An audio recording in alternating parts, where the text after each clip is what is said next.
Hi friends, આપણે છે આજે લીફ લોડિંગમાં લીફ જોવાના છે. એમાં અલગ અલગ મટીરિયલ્સનો યુઝ કરી અને લીફ બનાવીશું. આપણે છે અહીંયા ડ્રોપ બીટ્સ અને સિક્વન્સનો યુઝ કરી અને લીફ બનાવીશું. ચાલો જોઈએ. મેં છે ડ્રોપ બીટ્સ અને સિક્વન્સ છે. ડ્રોપ બીટ્સ બધા લોડિંગ કરી લીધા છે નીડલમાં, અને સિક્વન્સ છે આપણે લેતા જશું. આ રીતના છે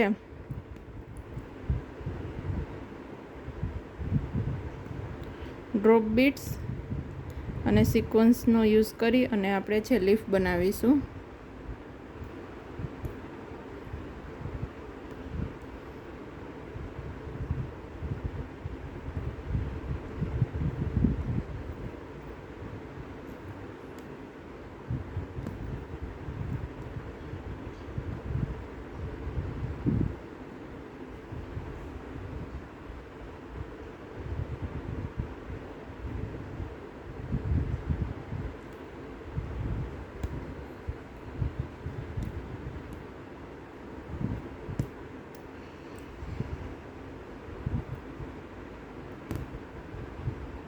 મેં અહીંયા છે 9 નંબરની વુડન પ્લેટેડ નીડલનો યુઝ જ કર્યો છે.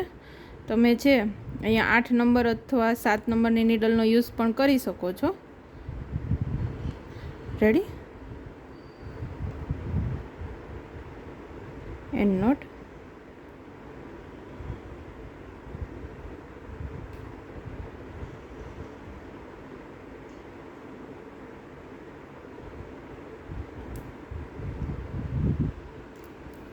જો ફ્રેન્ડ્સ, હવે છે આપણે નકશીનો યુઝ કરી અને લીફ લોડિંગ કરીશું. તો મેં અહીંયા છે નકશી લઈ લીધી છે. ફર્સ્ટ આપણે અંદર છે પેટર્ન મારવાની છે નકશીની.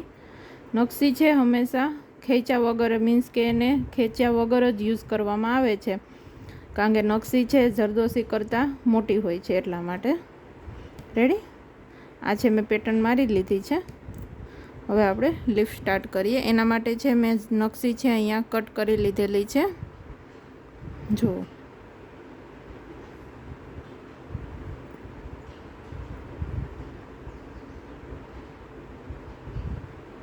નકશી છે મેં આ રીતના નકશી છે મેં અહીંયા આ રીતના કટ કરેલી છે.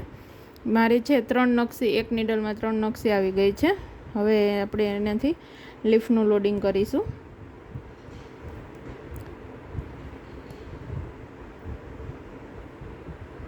એ કેટલી સાઇઝમાં કાપવી, કેવી રીતના કાપવી, એ બધું જો તમે શીખવા માગતા હોય તો છે તમે ક્લાસીસ જોઈન્ટ કરી શકો છો. મારા ઓનલાઈન ઓફલાઈન બંને ક્લાસીસ ચાલુ છે.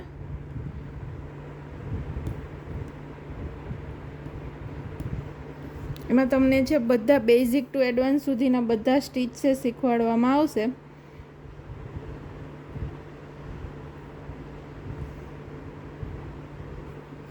તમે જરદોશી નકશીનું કટિંગ છે તમે માપ લીધા વગર કઈ રીતના કરવું એ બી તમને શીખવાડવામાં આવશે, જેથી તમારે વારંવાર માપ લેવાની કોઈ ઝંઝટ કરવી નથી પડતી.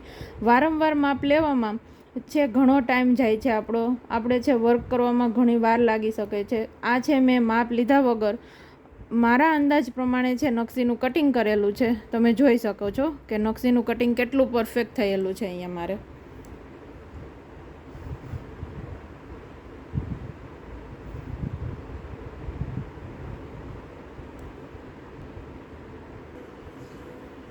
જો ફ્રેન્ડ્સ, તમે અહીંયા છે નકશીની જે લીફ લોડિંગમાં લીફ બનાવેલું છે તે જોઈ શકો છો, એનું ફિનિશિંગ જોઈ શકો છો. આ જ રીતના તમે જરદોશીનો યુઝ કરીને પણ આ જ ટેકનિકથી લીફ બનાવી શકો છો. આગળ આપણે સિક્વન્સનો યુઝ કરી અને લીફ બનાવીશું. એના માટે મેં છે સિક્વન્સ છે નીડલમાં એકી સાથે બધી લોડ કરી લીધી છે. આ છે પ્રોફેશનલ ટેકનિક છે. તો ચાલો જોઈએ. નીડલને સિક્વન્સને નીડલમાં કઈ રીતના લોડ કરવી એ બી છે તમને ક્લાસીસમાં શીખવાડવામાં આવશે. એક સિક્વન્સ લઈ અને છે એમાં ટાઈમ લાગી શકે છે, વર્ક કરવામાં ઘણો ટાઈમ વેસ્ટ જાય છે. તો આ રીતના છે તમારે કઈ રીતના નીડલમાં છે એકી સાથે બધી સિક્વન્સ લેવી, એને છે કઈ રીતના સિક્વન્સ એક નીચે પાડવી એ બધું જ છે તમને ક્લાસીસમાં શીખવાડવામાં આવશે.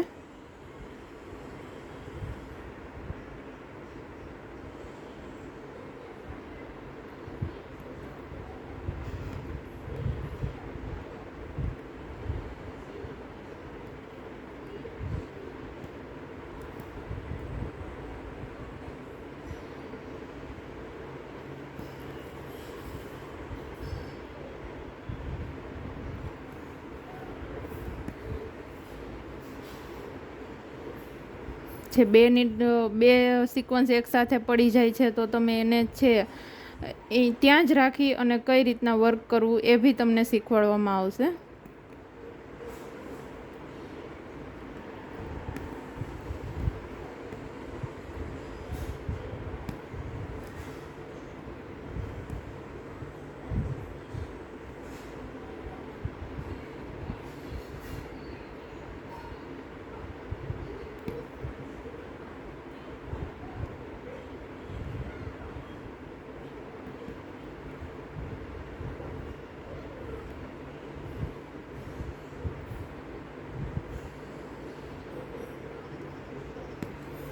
હું અહીંયા છે બધું વર્ક છે નાયલોન થ્રેડમાં કરું છું. આપણે જે ગુજરાતી ભાષામાં જેને વાયર કહીએ છીએ તેનો યુઝ કરી અને હું બધું વર્ક કરું છું. અહીંયા તમે પોલિસ્ટર થ્રેડનો યુઝ કરી અને પણ વર્ક કરી શકો છો. તો એમાં પ્રોબ્લેમ એ આવે છે કે આપણે જેવા કલરનું મટીરિયલ્સ લઈએ છીએ એવા કલરનો આપણે છે પોલિસ્ટર થ્રેડ જે છે યુઝ કરવો પડે છે. અને નાયલોન થ્રેડમાં બેનિફિટ એ રહે છે તમારે કે તમે છે કોઈ પણ કલરનું મટીરિયલ્સનું વર્ક કરો છો પણ છે તમે એક સિંગલ નાયલોન થ્રેડનો યુઝ કરી અને બધું વર્ક કરી શકો છો. તો તમારે શું છે વારંવાર છે થ્રેડ ચેન્જ કરવાની કોઈ ઝંઝટ રહેતી નથી.